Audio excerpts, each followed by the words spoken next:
الشبيح جهاد بركات وانتفاضة السويداء.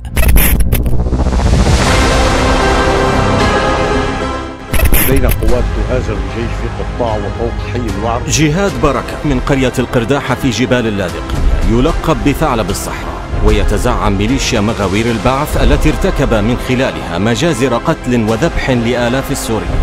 متزوج من انتصار بديع الأسد، أما أبناؤه فيمتلكون سيارات أمنية ويمارسون هواياتهم بإطلاق الرصاص على مبدأ وين ما تصيب تصيب.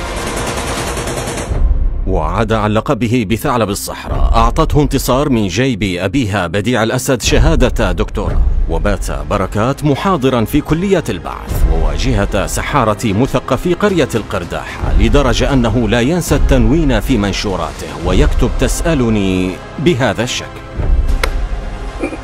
قوة رديفة لهذا الجيش. قبل نحو عام دعا المجرم بركات لإبادة أهالي درعا كبارا وصغارا وحتى الرضع في مهدهم، كما دعا بمنشورات أخرى لإبادة إدلب وحرقها وتحويلها من خضراء إلى سمراء.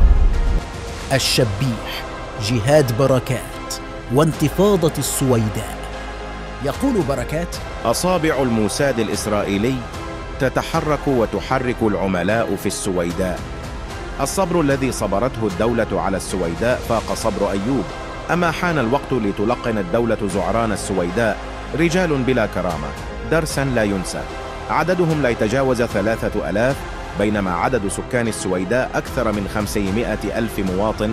وهل يعقل أن يرتهن أهل السويداء لقلة من الزعران والعملاء والخونة ومهمتهم تدمير المدينة بأي طريقة؟